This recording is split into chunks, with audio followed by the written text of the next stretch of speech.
मैं रूही वालिया स्याल, साहित्य प्रेमियों को मेरा सादर नमस्कार। प्रभा खेतान फाउंडेशन और एहसास विमेन ऑफ जालंधर की ओर से मैं आप सबका हार्दिक अभिनंदन करती हूँ। कलम के इस उद्घाटनीय कार्यक्रम में कलम एक पहल है। कोलकाता में स्थापित प्रभा खेतान फाउंडेशन, जो एक समाज सेवी संस्था है, और ये एनजीओ भारतीय संस्कृति को आगे बढ़ाने के लिए कई कार्यक्रम चला रही है। कलम का आगाज 2015 की गर्मियों में जयपुर में हुआ था। एक सरल सी बातचीत और वार्तालाप के दौर से, जो एक लेखक की मस्त रचनाओं पर आधारित था।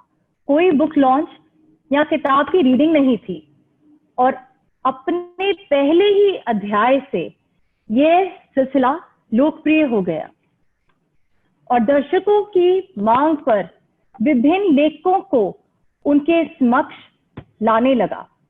यह सिलसिला भारत की लगभग 25 शहरों तथा लंदन में भी ले जाया गया। आज के लॉकडाउन की सिचुएशन में प्रभा खेतान फाउंडेशन कलम का सिलसिला आपके लिए लाइव आ रहा है, आपके ही लिविंग रूम में। मेरे लिए गौरव और सम्मान का विषय है कि मैं स्वागत कर रही हूं एक ऐसे इंसान का जो इस दशक के सबसे लोकप्रिय लेखक है। तेरी मिट्टी, तेरी गलियां, तेरे संग यारा। इसके अलावा आप संवाद लेखक और गीतकार हैं। भारत के इतिहास की सबसे ज्यादा लोकप्रिय और देखी गई कामयाब फिल्में बाहुबली 1 और 2 के मनोज मुंतशिर जी। मनोज जाने जाते हैं भारतीय सिनेमा में कविता को वापस लाने के लिए। नौजवानों के दिलों की धड़कन है और इनके फैंस इन्हें कलम के बाहुबली कहते हैं। फिल्म जगत के सभी अवार्ड हासिल कर चुके हैं।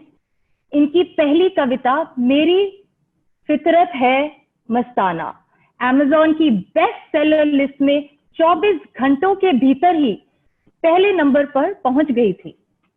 आज हिंदी कविता का जश्न है। उनके साथ जो गर्व से कहलाते हैं हिंदी माँ का बेटा। मनोज जी के साथ गुफ्तगू में होंगे जालंधर से इंद्रजीत पेंटर, जो कविता और लिखने में रुचि रखते हैं। मैं दोनों को आमंत्रित करती हूं कि बातों का सिलसिला शुरू करें। धन्यवाद रूही। और मेरे लिए सबसे पहले तो सौभाग्य की बात है कि आज मौका मिल रहा है एक ऐसी महफिल में सोहबत करने का, एक ऐसे लेखक की जो आज सबके दिलों पे राज कर रहे हैं अपनी कविता से। एंड आपका सबसे पहले बहुत स्वागत मनोज जी हमारे यहाँ। Thank you.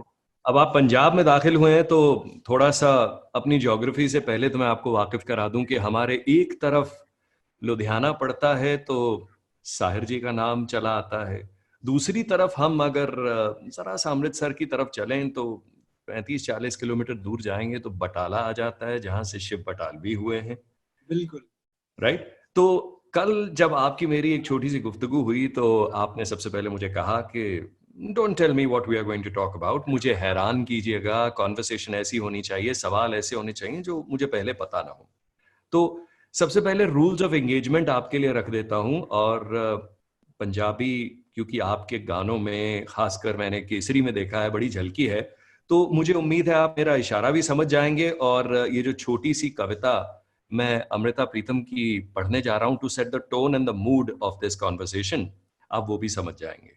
बिल्कुल। तो अमृता कहती थी, मेरे बिस्तर ते चढ़न तो पहला हाँ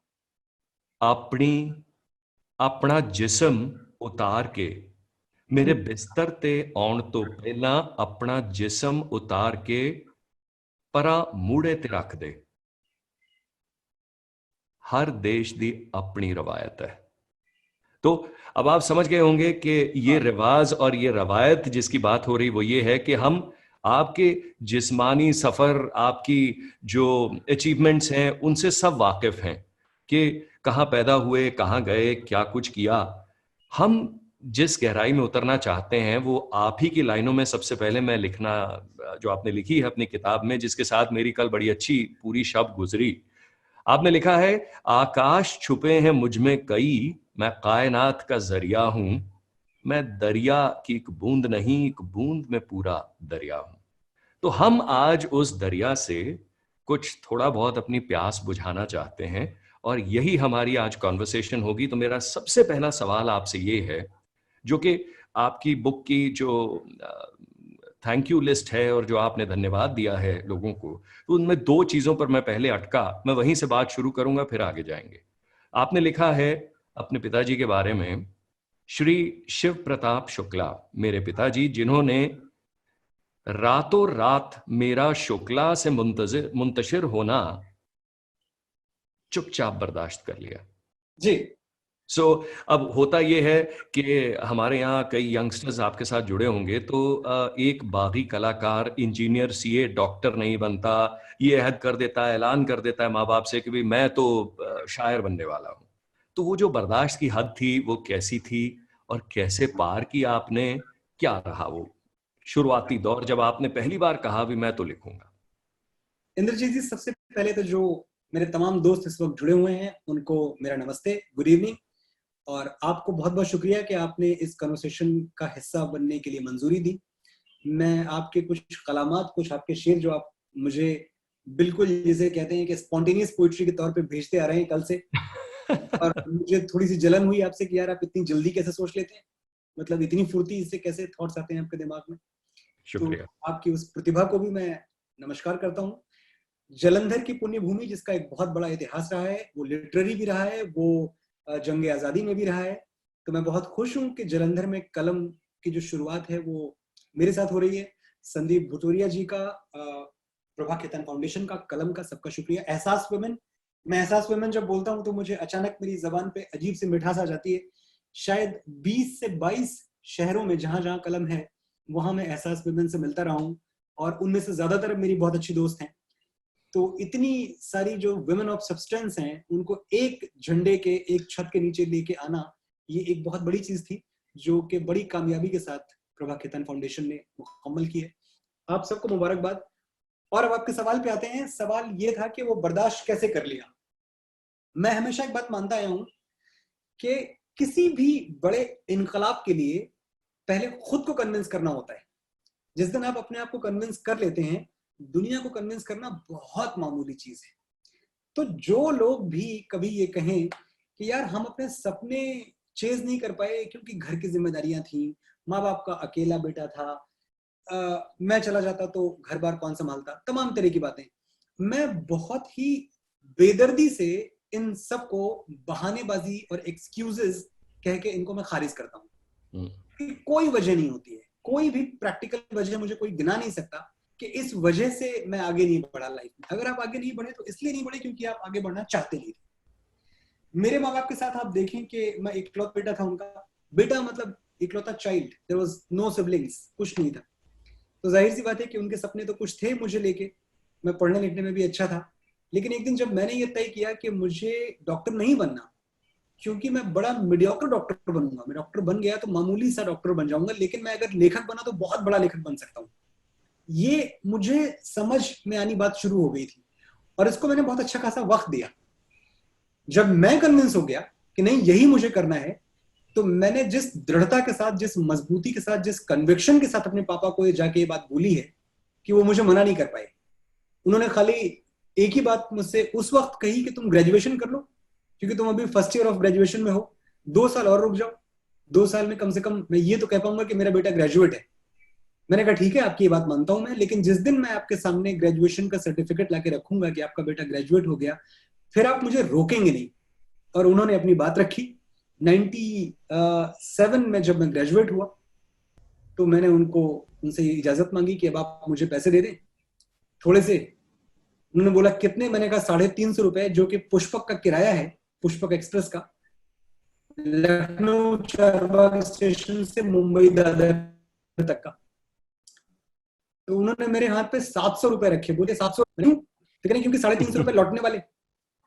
मैंने कहा पापा यही बस अपने बेटे को समझने में गलती हो गई आपसे, क्योंकि लौटने वाला इंसान मैं हूं नहीं, अब जब मैं जा रहा हूं तो वही है कि कश्तियां हमने जला दी हैं भरोसे पे तेरे, अब यहां से नहीं हम लौट के जाने वाले। तो मैं वाह, मुंबई आ गया, तो फिर मुंबई से एक ऐसा रिश्ता जुड़ा जो कि आज तक मैं समझता हूँ कि मेरी जिंदगी में मुंबई एक माशूका की तरह है, जिससे मैं दिन रात इश्क करता हूँ और मेरा मन नहीं भरता उससे। कमाल है। अच्छा, तो शायद ये जो उसके बाद 20 साल का लंबा सफर रहा है, और इसमें कुछ जद्दोजहद, स्ट्रगल ऑफ कोर्स, क्योंकि जब आपके फैंस और जो लोग आपकी प्रतिभा से इनामर हो जाते हैं, जो मुतासिर हो जाते हैं, वो ये नहीं जानते कि उसके पीछे जो एक जर्नी रही है, उसमें कुछ ऐसा लिखने पे आपको मजबूर किया जो आपने बाबूजी टाइटल कविता में लिखा है कि हजारों मुश्किलों से लड़ रहा हूं मैं अकेला ही, दुआएं साथ हों जिसके उसे लश्कर नहीं लगता, मेरे बाबूजी बूढ़े हैं मगर अब भी ये आलम है, वो मेरे पास होते हैं तो मुझको डर नहीं लगता। तो ये कितनी ऑटोबायोग्राफिकल है कविता, किस हद तक? है, ऑटोबायोग्राफिकल बिल्कुल है, और मेरे ख्याल से जो ऑटोबायोग्राफिकल ना हो वो कविता भी नहीं, वो तो समाचार है, वो तो न्यूज है कि आपने पढ़ के सुना दिया। जो आप पे खुद पे बीती नहीं है, जिसको आपने महसूस नहीं किया, तो वो कविता में ढाला नहीं जा सकता। मेरे हिसाब से एक सच्ची कविता में नहीं ढाला जा सकता। बाकी तो लिखने के लिए हम फिल्मी गाने भी लिखते हैं। हमेशा ऐसा हुआ है कि माँ जो हमारे देश में और हमारे समाज में माँ का जो रुतबा है, जो कि होना ही चाहिए, जितना है उससे भी बड़ा होना चाहिए, लेकिन हमने माँ की आराधना करने में और माँ को ग्लोरीफाई करने में अक्सर पिता को बहुत पीछे छोड़ दिया है। तो पिता के ऊपर ना हमने कविताएं लिखी, ना हमने गाने बनाए, ना उनको वो स्थान दिया जो उनको मिलना चाहिए था। मैंने बहुत पहले कहीं कहा था कि शहर में बड़ी बड़ी दुकानें थी, खिलौनों, कपड़ों और किताबों से भरी। शहर में बड़ी बड़ी दुकानें थी, खिलौनों, कपड़ों और किताबों से भरी, और मेरे बाबूजी की एक छोटी सी नौकरी। वो बरसों अपने लिए नया कुर्ता नहीं सिलवा पाए, पुराना फटता और सिल जाता, पर कपड़े, खिलौने, किताबें, मैं जो कुछ भी मांगता मुझे मिल जाता। कुछ किस्से हैं जो हमेशा के लिए दिल पे दर्ज हो गए। मैं कभी नहीं भूल पाऊंगा कि मेरी खुशियां खरीदने में मेरे बाबूजी खर्च हो गए। वाह, सुभान अल्लाह।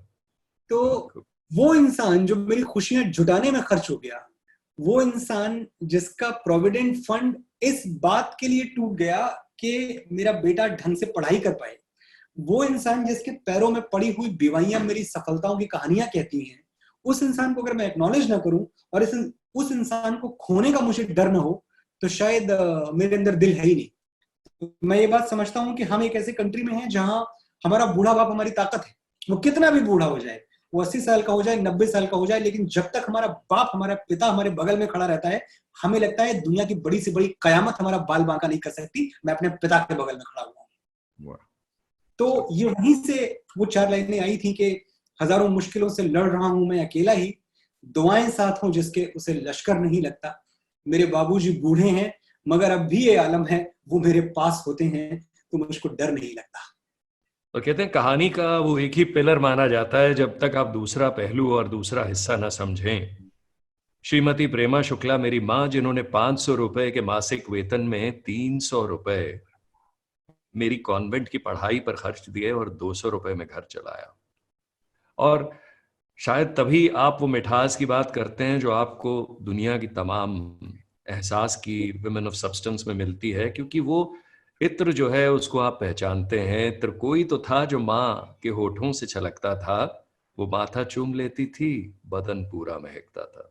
So what about that second aspect? क्योंकि देखिए ना, हमारे सुनने वाले, आपके फैंस इस बात से नावाकिफ होंगे जो आपने मुझसे शेयर की, और मैं बहुत मुतासिर हुआ था इस बात से कि हाँ, सक्सेस स्टोरीज बहुत होती हैं, लेकिन अपनी रूट्स, जिस फर्टाइल सॉइल से, जिस सौंधी मेहनत से सींची हुई मिट्टी से, उस उपजाऊ मिट्टी से, और जिन शांत अंधेरों में एक छोटा सा अंकुर जो है वो टैलेंट का दबा बड़े साल रहता है, उसे कितनी मेहनत मुशक्कत से माँ बाप सींचते हैं, और उसके बाद जब वो एक अपने सीने में दरख्त लिए निकलता है घर से बाहर, जैसे आप निकले पुष्पक एक्सप्रेस में, तो वो अंकुर से पौधा जो बनता है, वो यात्रा शुरू होती है। And I think both parents have a great role to play.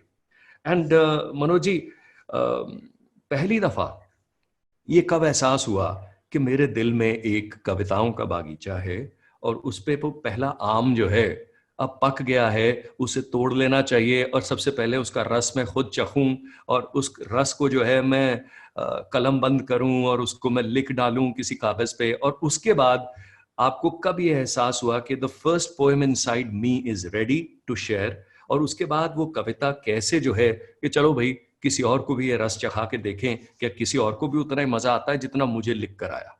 How did that start? That first किस की तरह फर्स्ट पोएम जो है वो कभी भूलती नहीं एक पोएट को। जी बिल्कुल। केदारनाथ सिंह जी बहुत प्रख्यात बड़े मूर्धन्य कवि हैं हिंदी के। उनकी एक कविता है, बड़ी छोटी सी कविता है, पर मैं समझता हूं कि हम सबको सुननी चाहिए क्योंकि वो आपके इस सवाल का जवाब दे देगी। तो वो कविता कुछ यूं है कि मैं जा रही हूं, उसने कहा जाओ, मैंने कहा, ये जानते हुए भी कि जाना हिंदी की सबसे खौफनाक क्रिया है। तो ये जो जाना है, किसी का चले जाना, किसी का अचानक चले जाना आपकी जिंदगी से, जिससे आप बेतरह इश्क करते हो, इसने बहुतों को शायर बनाया है। और मेरी कहानी भी वहीं से शुरू होती है कि जाहिर सी बात है कि थोड़ा बहुत तो डीएनए रहा ही होगा, थोड़ा बहुत लिखना पढ़ना आता ही था। बहुत छोटा था जब मिर्जा गालिब से मेरा तारुफ हो गया था।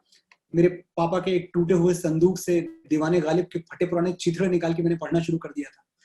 लेकिन लिखना और सिलसिलेवार तौर पे लिखना, और पहली ऐसी नज्म लिखना जिसको आप नज्म कह पाए, तो वो ये हुआ कि मैं क्लास 12th में था और मुझे अपना जो पहला इश्क है वो क्लास 11th में हो चुका था और बड़ा ही गहरा सा, बड़ा शदीद सा हो चुका था। अब तो ब्लश करने वाला मोमेंट है जब आप बोलते हैं कि भाई हम तो 11th में इश्क कर रहे थे, पर कर रहे थे, जो सच है वो सच है। तो जो जिनके साथ मेरा रिश्ता था, एक दिन वो मोहतरमा मेरे पास आई, कॉलेज खत्म होने वाला था, और कहने लगी देखो मनोज, मेरे लेटर्स और फोटोग्राफ्स जो तुम्हारे पास हैं वो तुम मुझे दे दो। मैंने कहा क्यों, क्या हो गया? नहीं, मेरे पापा को तुम पसंद नहीं हो। मैंने कहा देखो, दुनिया में किसी लड़की के बाप को उसका बॉयफ्रेंड पसंद नहीं होता है, ये कोई बड़ी बात नहीं है, हम पसंद करवा लेंगे, तुम चिंता मत करो, मैं और तुम साथ हैं तो ये लड़ाई लड़ लेंगे। I was very serious about her, but she said नहीं नहीं, मेरे पापा को पसंद नहीं हो, वो कहते हैं तुम तो राइटर वाइटर हो, पता नहीं तुम्हें कुछ बनना नहीं है लाइफ में, तुम डॉक्टर इंजीनियर कुछ बनोगे नहीं, तो तुम किसी काम के नहीं हो, और तुम मुझे लौटा दो वो लेटर्स।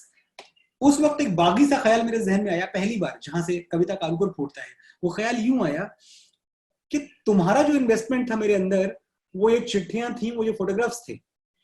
मेरा इन्वेस्टमेंट तुम में वो 2 साल थे जब मैंने दिन रात पागलों की तरह तुमसे इश्क किया है। जब मेरी उम्र के लड़के क्रिकेट खेलते थे, मैं मई और जून की दोपहरी में तुम्हारी खिड़की खुलने के इंतजार में घंटों घंटों इंतजार किया करता था वहां बैठ के उसी पार्क में। जब मेरी उम्र के बच्चे पार्टी करते थे, जब मेरी उम्र के बच्चे यारबाजियां करते थे, उस वक्त मैं सिर्फ तुम्हें सोचता था और तुम्हें खत लिखता था और तुम्हारे बारे में दिन रात ख्याल आते रहते थे दिमाग में। तो कुछ मैंने जिया ही नहीं पिछले 2 साल में, सिर्फ तुम्हें जिया है। मेरा वो इन्वेस्टमेंट कौन वापस करेगा? और वहीं से एक नज्म ने जन्म लिया कि आंखों की चमक, जीने की लहक, सांसों की रवानी वापस दे। ये नज्म इस किताब में है, मेरी फितरत मस्ताना में। और मैंने एक बड़ी इसकी प्योरिटी को बनाए रखने के लिए एक चीज की कि इसमें कुछ नहीं बदला। ऐसा नहीं कि जब मैं 20 साल बाद थोड़ा बेहतर लिखने लगा तो मैंने इसका रदीफ काफिया दुरुस्त किया, या मैंने इसके मीटर में या इसके कथ्य में कुछ तब्दीली की, कुछ नहीं किया। जैसा ये लिखा गया था, जैसी ये नज्म लिखी गई थी, ये वैसी की वैसी आज आपके सामने है कि आंखों की चमक, जीने की लहक, सांसों की रवानी वापस दे, मैं तेरे खत लौटा दूंगा, तू मेरी जवानी वापस दे। वो दिन भी कैसे दिन थे जब पलकों पे ख्वाब पिघलते थे, जब शाम ढले सूरज डूबे दिल के अंगारे जलते थे। वो धूप छांव सब खाक हुई, यादों के चेहरे पीले हैं, कल ख्वाबों की फसलें थी जहां अब रेत के बंजर टीले हैं। आंखों के दरिया सूख गए, ला इनका पानी वापस दे, मैं तेरे खत लौटा दूंगा, तू मेरी जवानी वापस दे। और ये बहुत पुरानी बात नहीं, जब मैं रोशन था, जिंदा था, इश्क आपके चेहरे का नूर छीन लेता है। अगर आप वाकई इश्क में हैं, अगर आपको वाकई छोड़ दिया गया है, वाकई आपको ठुकरा दिया गया है, तो आप देख लें कि वो चेहरा जब आप किसी के साथ थे और वो चेहरा जब आप जुदाई और हिज्र के दिन गुजार रहे हैं, दोनों चेहरे अलग होते हैं। ये बहुत पुरानी बात नहीं, जब मैं रोशन था, जिंदा था, वो नूर था मेरे माथे पर कि हर तारा शर्मिंदा था। घनघोर अंधेरे रोते हैं जिस चेहरे की वीरानी पर, एक दिया सा जलता रहता था दिन रात इसी पेशानी पर। तू मेरा सब कुछ ले जा, बस मुझे वो पेशानी वापस दे, मैं तेरे हाथ लौटा दूंगा, तू मेरी जवानी वापस दे। वाह। और वाकई जब आपकी किताब में पढ़ रहा था तो कुछ कुछ नज़में और कुछ ऐसे कलाम के हिस्से आते हैं जब आप वाकई रुक जाते हैं, और इस पर मैं वाकई रुका था और मेरे जहन में यही ख्याल आया था, और मेरा क्वेश्चन का पार्ट भी यही था कि क्या किसी ने दिल तोड़ा? शिव ने तो कितना कुछ लिख दिया था, उसके बाद दिल जुड़ ही नहीं पाता। तो it really is a difficult process to come out of that love. और जब एक शायर अपने दिल का बयां लिखना शुरू करता है तो आई थिंक खुशकिस्मती है हमारे तमाम सुनने वालों की कि ये जो है एक तोहफे में तब्दील हुआ और आज हमारी ऑडियंसेस को मिला है। दूसरी बात मैं जो आपसे पूछना चाहता हूँ कि जब भी कोई शायर नया आता है और उसका लिखा लोग पढ़ना शुरू करते हैं, तो आई फर्मली बिलीव कि एवरी रेवोल्यूशन, एवरी इनकलाब, every change is brought by artists. So renaissance period से पहले से ही ये सिलसिला चला आ रहा है कि जब भी दुनिया में बदलाव आया है, ओरिजिनल थॉट आया है, तो वो लिखने वाले आर्टिस्ट, स्कल्पचर्स, पेंटर्स लेके आए हैं। तो गर्म हवा चलती है, तब्दीली का जिक्र छिड़ता है, तो आप मुझे ये बताइए कि मनोज मुंतशिर किस ताजगी का पैगाम लाए हैं? कौन सी ऐसी नई आंधी है जिसका इल्जाम हम आपके सर बड़े सेफली और कन्वीनियंटली मढ़ सकते हैं देखिए और ये आप तो कबूल लेंगे? ये तो पूरी तरह से सुनने वालों और पढ़ने वालों पे है कि वो मुझे कौन से तमगे मेरे नाम करना चाहते हैं, ये टोटली उन पे है। इसका फैसला मैं कतई नहीं कर सकता। फिर भी अगर आप मुझसे पूछेंगे कि जब तुम रात में सोने जाते हो तो तुम क्या सोच के खुश होते हो, तो जाहिर सी बात है कि हम सबके पास कुछ ना कुछ तो बहाने होते हैं जिनको हम सोच के तसल्ली होती है कि हाँ, हमने अपनी जिंदगी को जाया नहीं किया, कुछ किया है इस लाइफ का।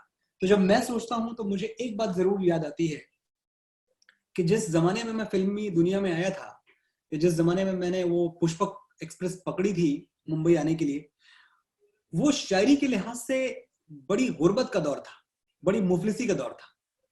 आप सोचिए उस वक्त के चार्ट बस्टर गाने क्या थे। उस वक्त के चार्ट बस्टर गाने थे, नंबर 1 पे था, मैं लड़की पोपो पो, तू लड़का पोपो पो, हम दोनों मिल गए, अब होगा क्या पोपो पो। और आप हंस सकते हैं, इजाजत है आपको भी हंसने की और मैं भी हंसी रहा हूं। ये गाना चार्ट पे रूल कर रहा था, नंबर 1 गाना था। ठीक है, थोड़ा आप और आगे बढ़ते हैं। पल पल न माने टिंकू जिया, जवानी का मंजन घिसे है पिया, ये गाने टॉप पे थे। और बहुतायत थी गानों की, भरमार थी ऐसे गानों की, हाय हुकू हाय हुकू। मुझे प्रॉब्लम इस बात से है कि ये गाने खराब नहीं है, इन गानों को सुनने में मुझे कोई एतराज नहीं है, लेकिन अगर इन गानों को आपने गलती से शायरी समझ लिया तो साहिर लुधियानवी क्या कर रहे थे, फिर आनंद बख्शी क्या कर रहे थे, फिर मजनू साहब क्या कर रहे थे, फिर शैलेंद्र ने क्या किया। तो मुझे इस बात से बड़ा एतराज था, गुलजार ने क्या किया।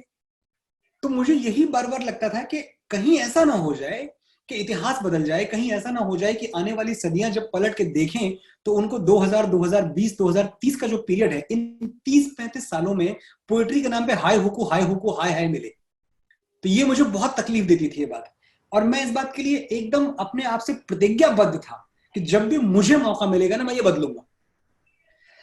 2014 एक साल आता है, 2014 वो साल था जब आंधी तूफान की तरह 2013 और 14 में रैप इंडिया में आया और पागलपन की हद तक आया। हनी सिंह का ये दौर था जब हनी सिंह ने लुंगी डांस और आज ब्लू है पानी पानी और दिन है सानी सानी टाइप के गाने आने शुरू हुए।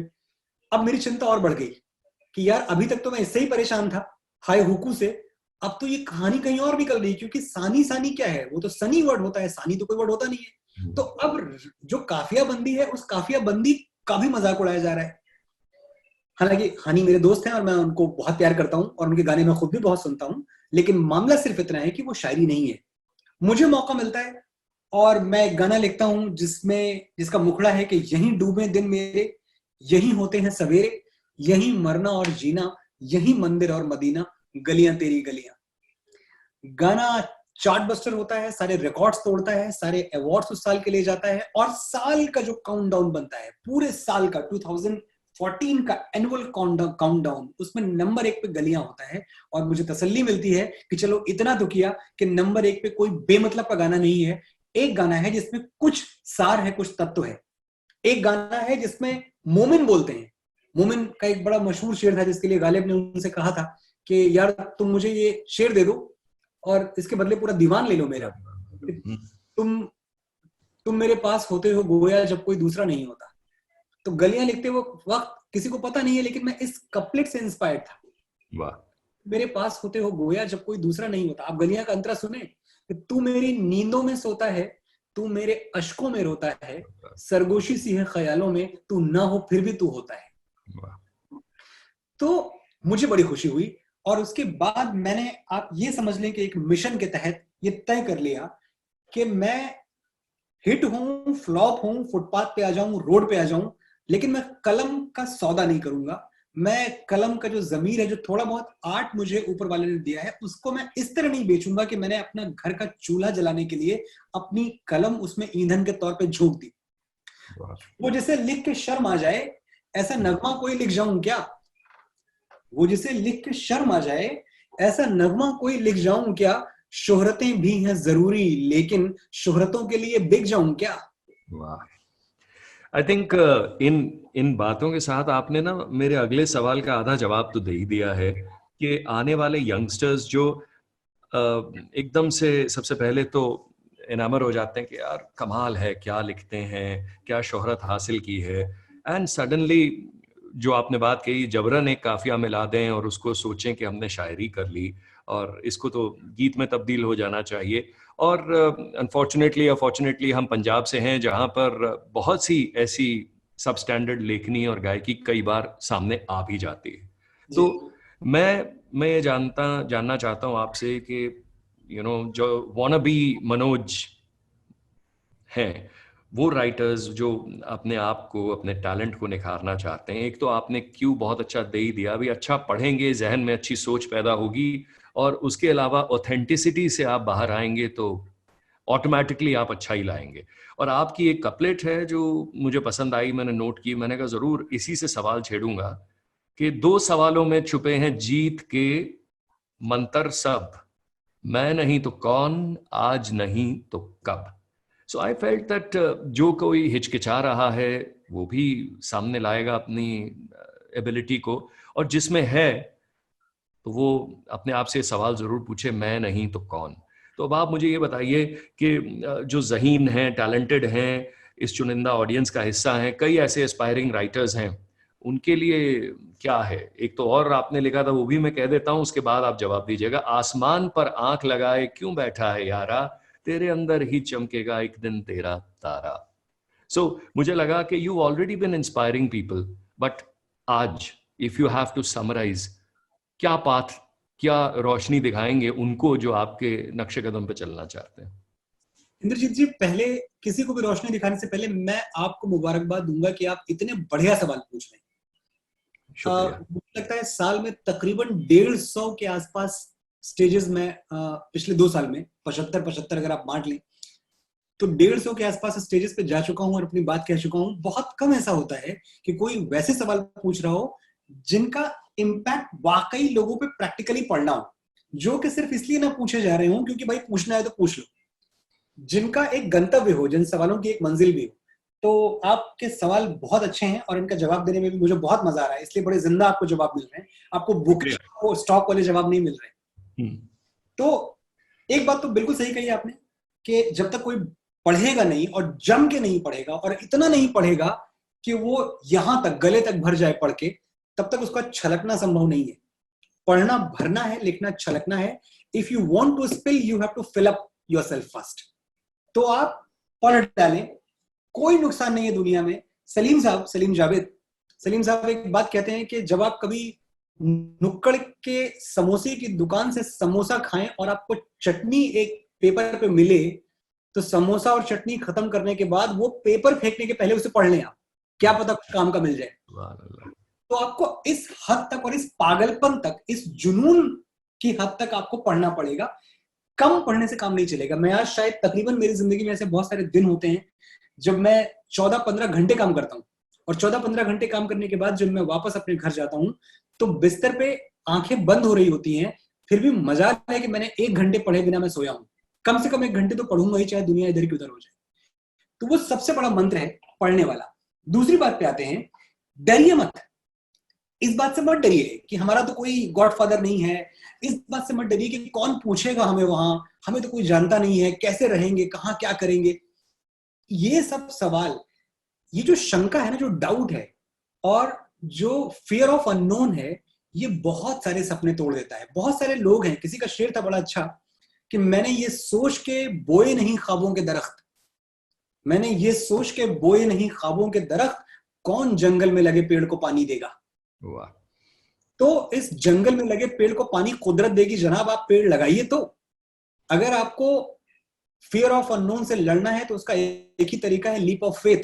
मार दीजिए छलांग और आप देखेंगे कि रास्ते बनने अपने आप शुरू हो गए। जब आप फिल्म इंडस्ट्री की बात करें तो फिल्म इंडस्ट्री में एक बात बहुत प्रैक्टिकल है कि ये शहर आपको सताएगा, इसमें कोई डाउट नहीं है। तो मैं आपको बिल्कुल ये ख्याली पुलाव नहीं दूंगा आपको पकाने के लिए कि आप आएंगे और आपके लिए लोग बाहें खोले बैठे रहेंगे, ऐसा कतई नहीं होगा। आप बहुत सताए जाएंगे, बहुत आजमाए जाएंगे, लेकिन सताने और आजमाने के बाद इतनी फेयर सिटी है मुंबई कि यहाँ सिर्फ और सिर्फ टैलेंट का सिक्का चलता है। आप देखेंगे कि जब ये शहर आपके लिए बाहें खोल देगा तो फिर आप कहीं और जाएंगे नहीं कभी। तो पहले तैयार हो जाइए, पढ़ के, अच्छा लिख के, बहुत सारा खजाना बना के, और जब आपके अंदर से आवाज आएगी जब मैं रेडी हूं युद्ध में जाने के लिए, मेरे आर्मर्स, मेरे गार्ड सब तैयार हैं, तो आप मुंबई आए। और मुंबई आने के पहले जो लोग आपसे ये बताते हैं कि यार यहाँ वैसे ही बड़ा स्ट्रगल है, यहाँ वैसे ही बड़ी भीड़ है, बड़ा टैलेंट है, तो तुम्हारा नंबर कहाँ लगेगा, तो उनसे आप एक बात कहिएगा हमेशा कि मुंबई एक ऐसा शहर है, जिन लोगों ने वहां स्ट्रगल किया है वो बताते हैं, फर्स्ट हैंड एक्सपीरियंस मेरा है, मैं आपको बता रहा हूँ कि यहाँ टैलेंट की हमेशा कमी रही, आज भी बड़ी कमी है। आज भी यहाँ 50 राइटर्स की ऐसी जगह है कि अगर आ जाए तो खप जाए। प्रॉब्लम ये है कि आते नहीं है, और अच्छे वाले नहीं आते, खराब वाले आते। अगर आप अच्छे हैं, स्पेस इज नो प्रॉब्लम, पूरा स्पेस खाली है आपके लिए, आप आए अपने शॉट्स खेलिए।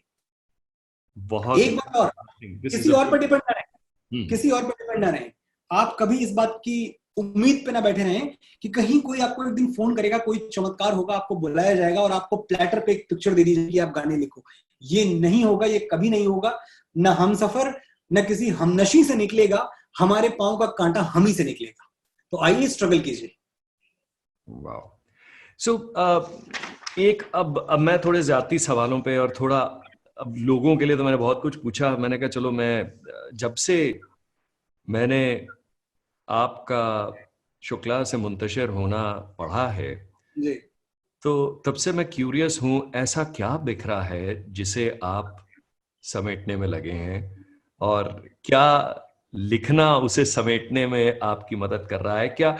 देखिए, मैं ये मान के चलता हूं, एक लेखक की, एक शायर की एक बहुत ज्यादती अंदरूनी खलिश होती है जिसे वो भरने के लिए वो बहुत कोशिशें करता है, और बाज दफा वो बड़े सलीके से जो उसकी अंदर की स्ट्रगल है, जिससे वो एक्चुअली जूझ रहा है, जो उसके अपने पर्सनल डीमंस होते हैं, वो उसके राक्षस बहुत ज्यादती होते हैं, और जो वो उस पर गुजारते हैं, उसके रूह के जिस्म पे जो वो खरोंचे और खराशे मारते हैं, जिससे पहले कि कुछ क्रिएटिव निकल के बाहर आता है, वो उसकी बड़ी एक अंदर की ज्यादती से लड़ाई होती है।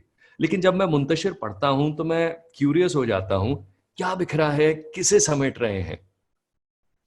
आपने तो किताब पढ़ ली है, उस किताब में एक कथा है कि नाम था एक, रख लिया था बस यूं ही, क्या ये सारी जिंदगी ढोना पड़ेगा।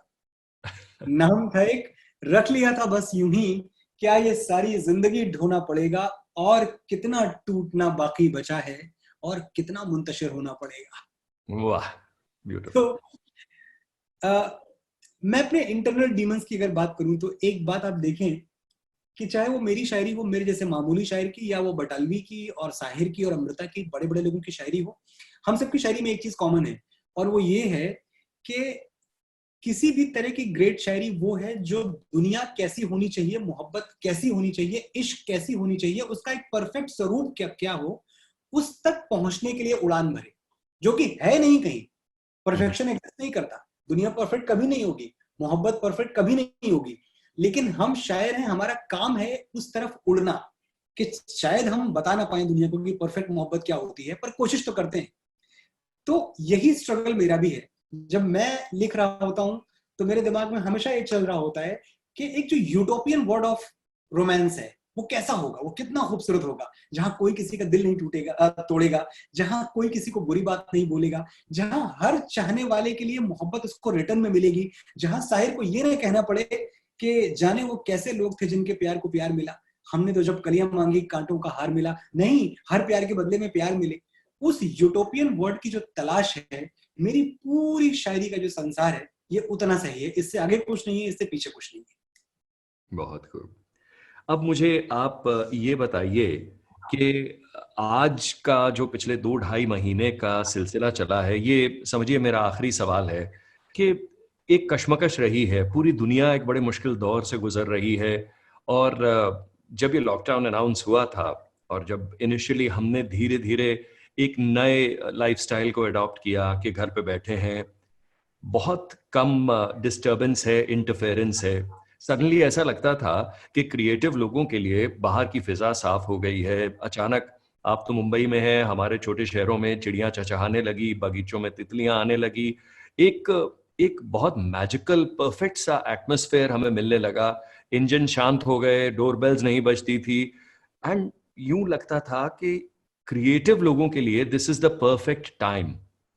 तो आपके ये 2-2.5 महीने फ्रॉम द आउटपुट पर्सपेक्टिव या राइटिंग पर्सपेक्टिव कैसे रहे हैं, और आप क्या सोचते हैं as a poet, as a human being, क्या कुछ जो अच्छे बदलाव हम लोगों में आए हैं, कम में गुजर कर लेना, कुछ ख्वाहिशों को थोड़ा सा, मटेरियल इच्छाओं को थोड़ा सा सीमित कर लेना, और सडनली आधी से ज्यादा चीजें अब बेमानी और बेकार लगने लगी हैं, वो मटेरियल चीजें जो हमारी अलमारियों में ठूसी हैं। सो इस सब ओवरव्यू को, ये जो कोविड-19 का एक पश्चाताप पूरी दुनिया ने किया है, इसे आप किस तरह से देखते हैं from the creative aspect and व्यवहारिक एस्पेक्ट से भी, और आप क्या सोचते हैं कि क्या कुछ लास्टिंग चेंज आएगा हम में कि हम वापस उसी दीवानगी की हद तक, उसी पागलपन में वापस लौट जाएंगे? आपका क्या टेक है? कुदरत का बैलेंसिंग एक्ट है ये इंद्रजीत जी, और अगर आप हिस्ट्री उठा के देखें तो हर 100 साल पे ये हुआ है। मैं अभी कुछ दिनों पहले कहीं पढ़ रहा था, तो वो चाहे स्पेनिश फ्लू हो चाहे कॉलरा हो, आप देखेंगे कि हर 100 साल पे एक बहुत बड़ी महामारी के तौर पे, एक बहुत बड़े पैंडेमिक के हथियार से कुदरत ने ये जो उबड़ खाबड़ सरजमीन है दुनिया की, इसको लेवल किया है।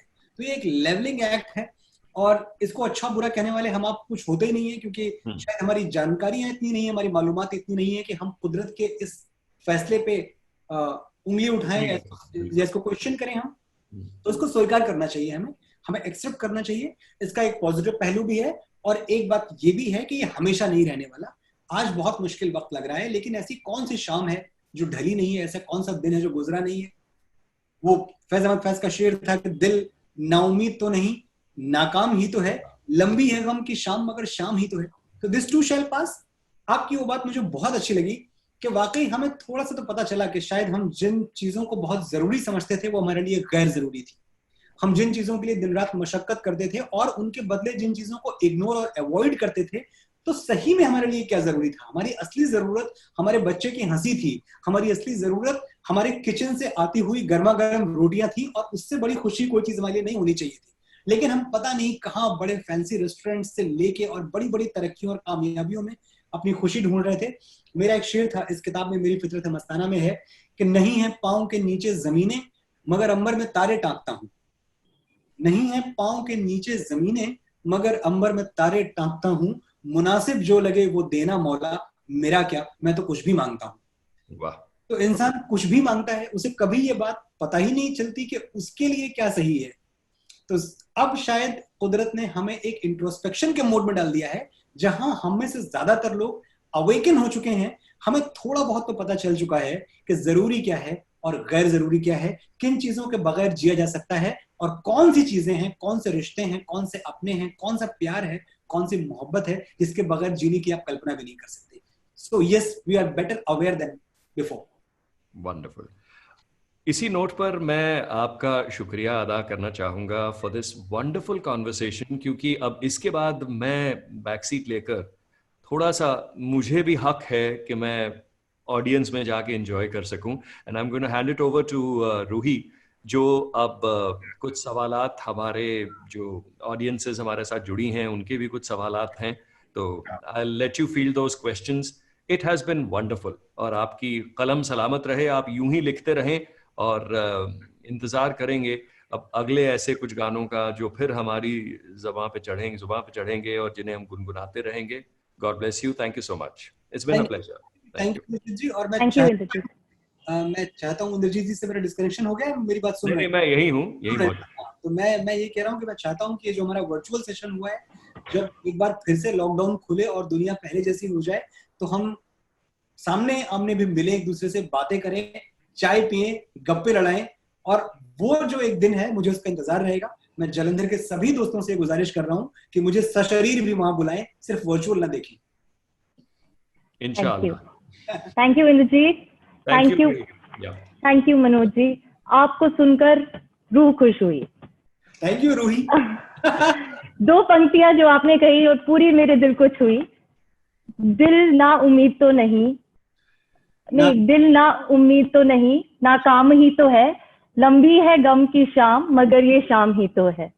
और जब दिल टूटता है, दिल जाता है, तो चेहरे का नूर भी जरूर जाता है। बिल्कुल। और जो आपने पिताजी के ऊपर लाइनें कही, वो तो मेरी आंखें भर गई। Thank you. हाँ जी, अब ऑडियंस को भी मौका देते हैं। ऑडियंस आपसे कुछ क्वेश्चन पूछना चाहती है। पहला क्वेश्चन है, मैं पढ़ के बताती हूँ। ये है अंजलि दादा जलंधर से। ये आपसे पूछना चाहती है, My husband and me really love your writings. My question is, do you think poetry has more standing in the yesteryears and is losing importance now? Why are poetry book not being published more, in your opinion?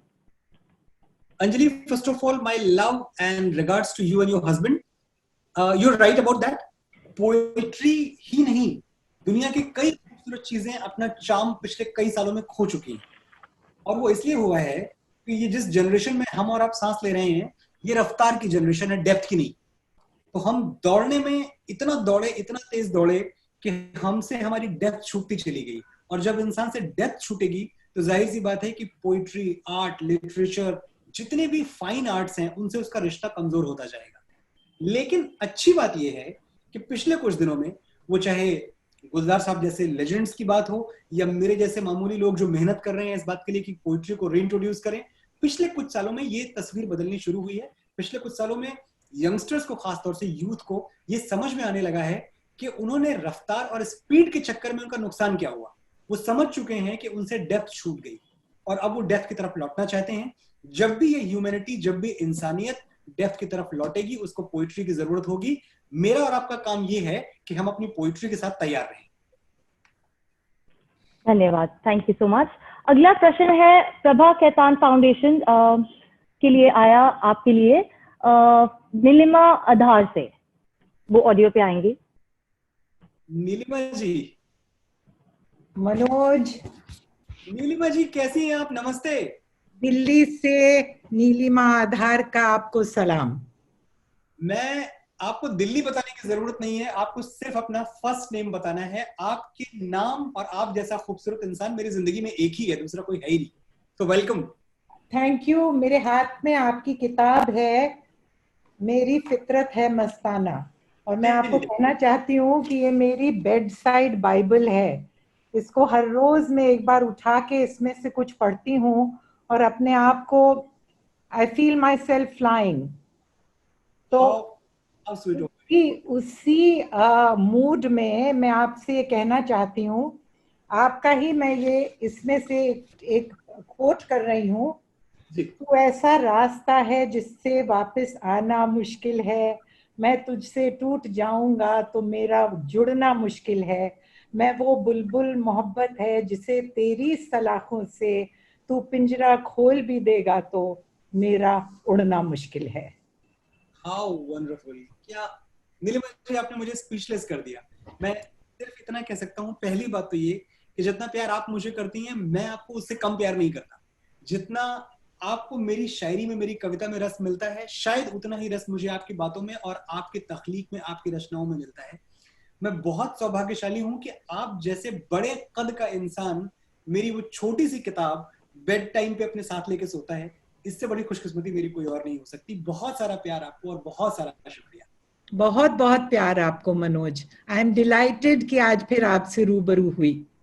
मुझे भी अच्छा लगा और हम बहुत जल्द दिल्ली में मिलेंगे और इंशाल्लाह। बहुत अच्छा डिनर किया था, फिर से करेंगे इंशाल्लाह। हाँ जी, अगला प्रश्न है बेदुला राम लक्ष्मी जी से। ऑडियो पे आएंगे। मनोज कैसे हैं आप? जी देखिए, थैंक यू फॉर दिस। इसे कहते हैं दोस्तों वाली बात, है ना? मनोज, प्रश्न क्या पूछूं?